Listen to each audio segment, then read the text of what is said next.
often people will say, well, Abraham, why are we set up this way? In other words, why does it have to be hard? If we are pure positive energy and then we are born into these bodies, why are we so assured that there will be resistance surrounding us?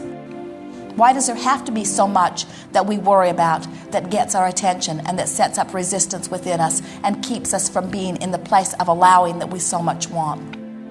And we say, it is because the benefit of the contrasting environment is millions of times more valuable than the negative is detrimental.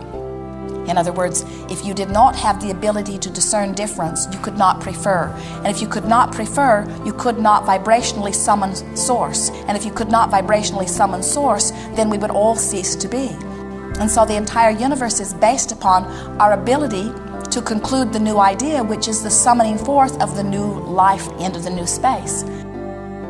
And then you say, but wouldn't it have been better if we could have had an environment where it was easier to stay connected? And we say, there is no environment that is easier to be connected than an environment in which you are free to choose thought. And you say, but it's hard to choose a thought that feels good when there's so much around me that feels bad. And we say, only because you haven't practiced it that way. Only because you've been convinced that you've got to clamor around the problem in order to find the solution. And there is truth in some of that. The clamoring around the problem is what is giving birth to the desire, you see. And so it's all an integral part of all of this. There are some who say that we should not encourage you to have desire. And yet we cannot stop you from having desire. The universe is established to produce desire. There are some who say it is inappropriate to have desire. And we say those are only those who have not figured out how to find vibrational alignment with the desire. So the desire is always painful. We understand why you would not want to have a desire that is painful, but the only reason it is painful is because you have not yet learned how to allow. So then you say, well, how do we allow? And we say, you find a thought that feels good and practice it until it becomes your proclivity. And you say, oh, that's far too simple. There's got to be something bigger than that. There's got to be something a lot more than just feeling good. And we say, there is nothing more important than that you feel good. Because when you feel good, you've got control of your vibration. And when you've got control of your vibration, you are the deliberate creator of your experience. So when you say, why do we have to allow? We say, it is because you were born into an environment where there are choices.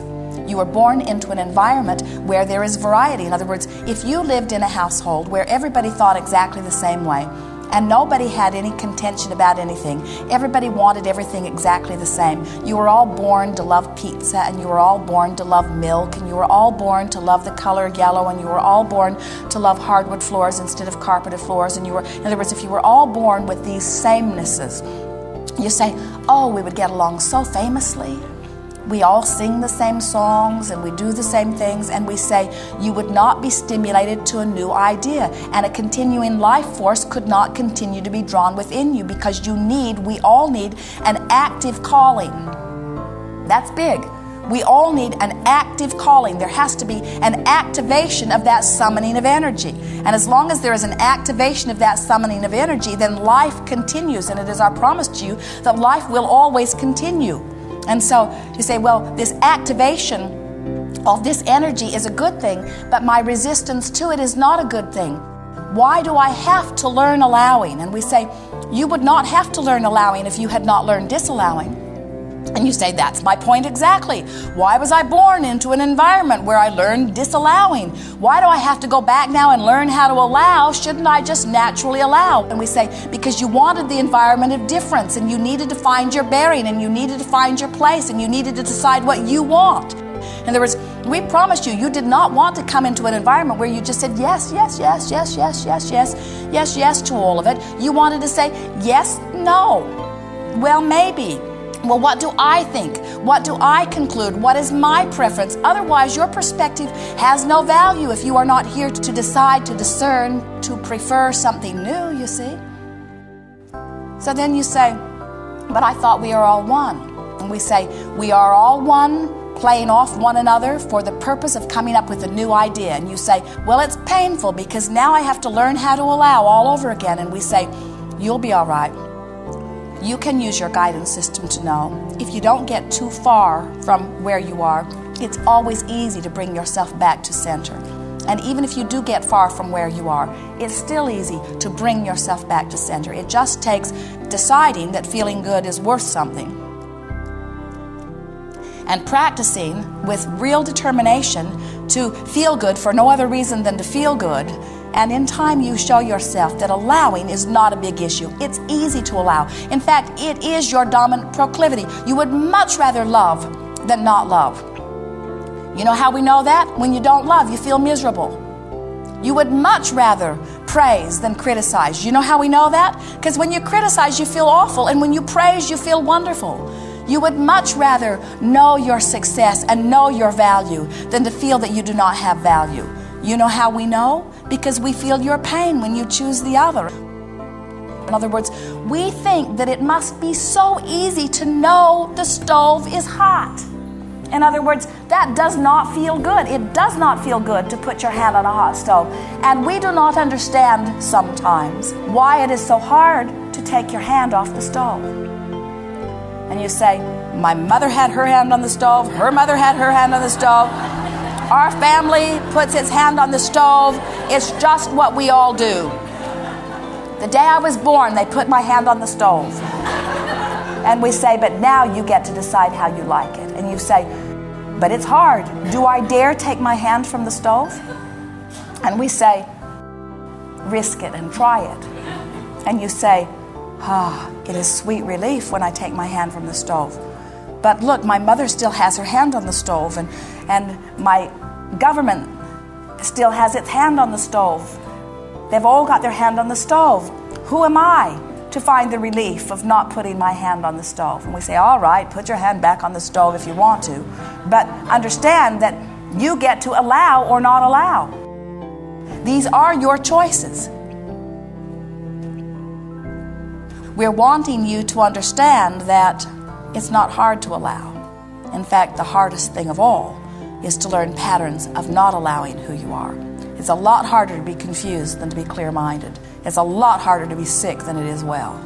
It's a lot harder to not have enough money than to have enough money. It's a lot harder to be negative than to be positive. It's a lot harder to be pessimistic than to be optimistic. The hard thing is not allowing. It's easy to allow. You just have to give yourself permission to do it and practice it a little bit. You are on your own in this, and you like it that way.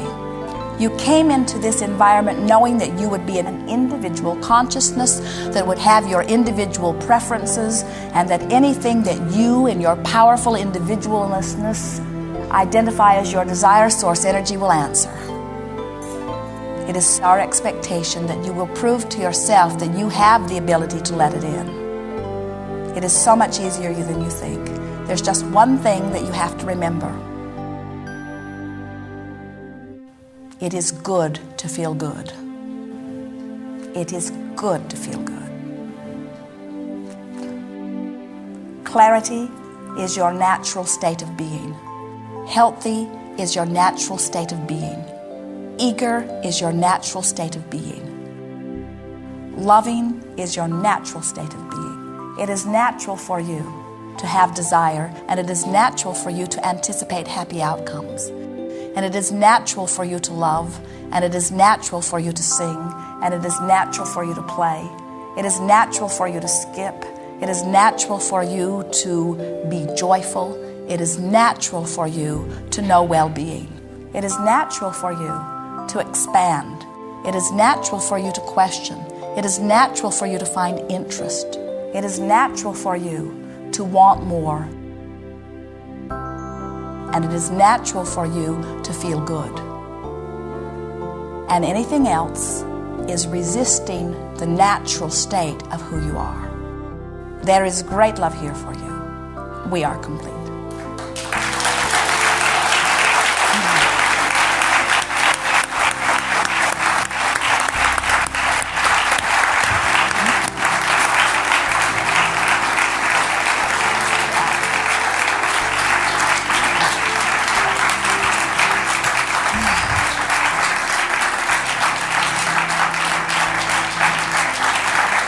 Good.